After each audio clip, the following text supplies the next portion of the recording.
And we are back with the fifth and the final segment of the GSMC Basketball Podcast presented by the GSMC Sports Network. And in this fifth segment, I'm going to be talking about a player who, in my opinion, doesn't deserve to win an MVP in a specific year. Now, this player that I'm going to go over is he's a little bit controversial in the sense that a lot of people they think that he also doesn't deserve the MVP for this year, despite the fact that his numbers are pretty impressive. And you know, this player, he won the MVP award over a lot of fan loving players, I guess you could say. Like, they have a really strong fan base. So, it makes sense that a lot of these people would think that their favorite player deserves the MVP over this specific player. But obviously, I mentioned before, the best, in my opinion, this year, it's 2006. So, the player that obviously won the MVP for 2006 in the MVP race was Steve Nash. So he won back-to-back MVPs in 2005 and in 2006, and a lot of people they questioned his 2004 and 2005 MVP, and that MVP in 2005 is a little bit questionable, but his MVP in 2006 a lot of people think is blatantly wrong. And so I'm mainly going to be focusing on the MVP in 2006 more so than the one in 2005 because the reality is that I think Steve Nash, he deserved at least one of those MVPs. But if he was to win at least one of those MVPs, I would have much rather he won the one in 2005 as opposed to winning in 2006. Now, Steve Nash in 2006, he averaged 19, 11, and 4 for the year, and he also was one of the very few players in NBA history to tally a 50, 40, 90 season in NBA history. And in that 50, 40, 90 season that he has, he also ended up winning the 2006 MVP. And this is one of the things that a lot of people make fun of Steve Nash for his MVPs because a lot of people a lot of people they think that Steve Nash's MVPs weren't really deserved. And a lot of people they also think that he robbed Kobe of winning the MVP in 2006. And Kobe had a great year too. He averaged 35, 5, and 5 for the Lakers.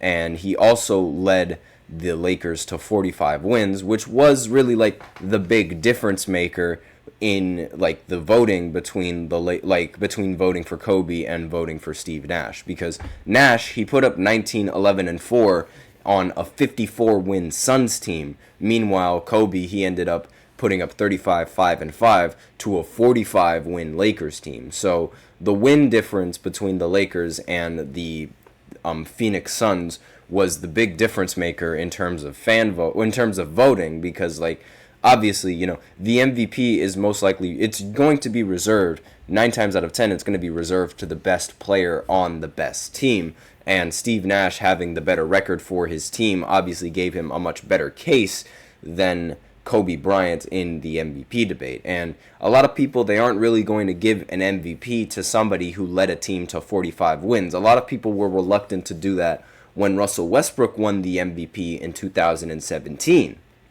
So there's still debate on whether or not Kobe actually even deserved the MVP for this year. But if for the sake of arguments, I'm going to say that if there was any player that got robbed of the MVP in 2006, that it should probably be LeBron James. LeBron averaged 31, 7, and 7 for a 50-win Cavs team, and he didn't end up winning the MVP for this year, which is pretty surprising. But what's actually, in my opinion, probably even more surprising is how Kobe Bryant, despite averaging 35, 5, and 5 for the season, he only ended up finishing 4th in the MVP race.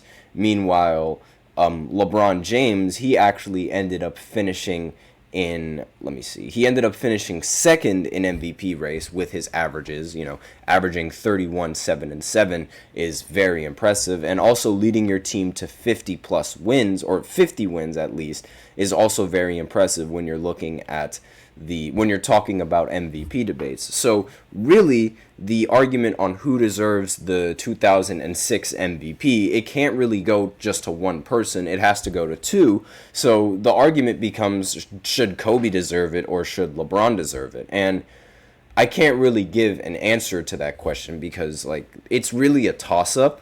They both have very, very similar numbers, and they both, again, the record differential is it's a 5-game difference. And Kobe played in a much tougher conference than LeBron did when the Eastern Conference. The Eastern Conference was nowhere near as competitive as the Western Conference was, and Kobe Bryant was playing against mainly Western Conference opponents. So Kobe, he played in the tougher conference, averaged 35, 5, and 5, but LeBron ended up playing in a little bit of a weaker conference, so his record was a little bit better, but his numbers, his 31 points per game is less than Kobe's 35 points per game, but he did average 2 more assists and 2 more rebounds, which should cancel out the 4 more points that Kobe averaged for that season. So really, if you want to go with just dominance and scoring, you're probably going to go with Kobe. But if you want to go with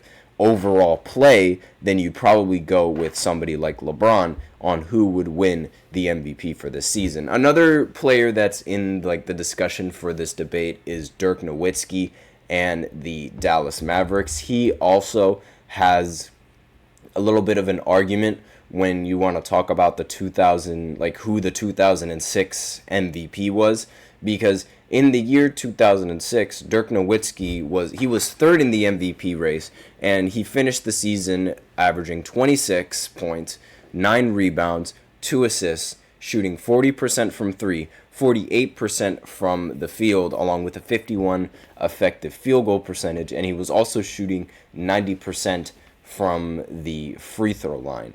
And again, you might argue, okay, well, his numbers, they don't really seem nearly as impressive as Kobe's or LeBron's, but he did play in 81 games in this season compared to how Steve Nash only played 79 games. But again, that 2-game difference could make all the difference in MVP talks. And one thing that should also be taken into consideration is how the Dallas Mavericks, they ended up going 60-22 that year. So they were one of the best teams in the Western Conference. In fact, they finished second in the NBA Southwest Division, and going 60-22, it's again, it's a very, very accomplishing feat. And for the 2005 and 2005-2006 season, I think the only team that ultimately ended up winning more games than they did in the entire NBA was, hold on, I do have to think because it was a while ago. I think it was the Spurs. I think the Spurs, they were the only team that ended up getting, because they were second in the Southwest Division, and the only other team that I could think of that would probably have more wins than they did at the time would be the Spurs. And also the Detroit Pistons in that year, they were also really good. They were probably in the number one for the Eastern Conference, but I'm just talking about for the Western Conference. I believe they were just second only to the Spurs.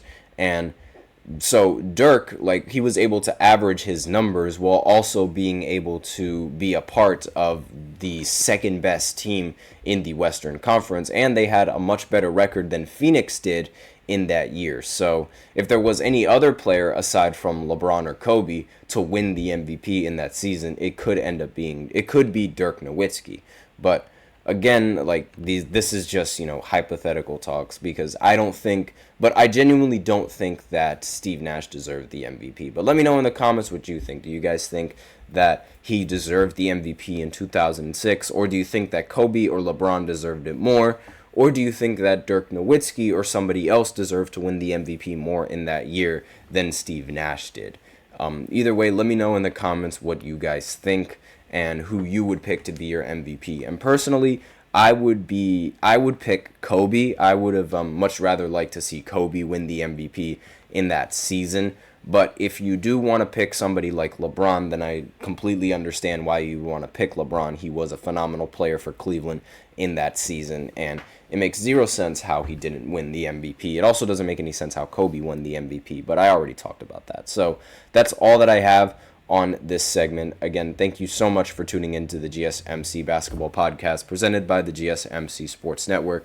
Your support means a lot to us, so remember to subscribe to the show, leave a positive review. It really does make a difference. We also invite you to follow us on Facebook, Twitter, TikTok, and Instagram for more content and updates. And we love hearing from what you guys have to say during the show. So if you have a burning question or a hot take for the game or something you've been dying to share, we're all ears. And if you really want your comment or question to get noticed, you can go ahead and use Super Chat. Just hit the $sign below the chat box. Send in your message, and it's guaranteed to get featured on the show. It's a great way to support our channel. And if Super Chat isn't really your thing, you can always let us, you could always have your comments heard via the link displayed below the ticker or the link in the description, gsmcpodcast.net. It really helps the show. It makes it much more interactive between myself and you guys. So those are two options for you guys if you want to help the show. But that's all for me on this podcast for today. Thank you so much for tuning in.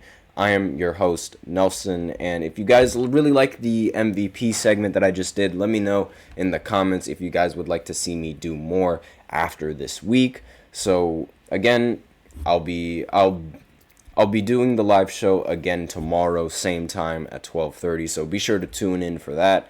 I am your host, Nelson, and as always, take care.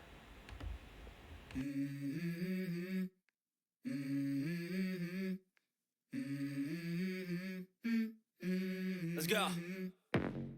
I wake up to a little bit of drool on my pillow, feel like it's gonna be a bad day. Yeah, I'm tired of shit, and the coffee ain't hit yet, damn, ain't that great.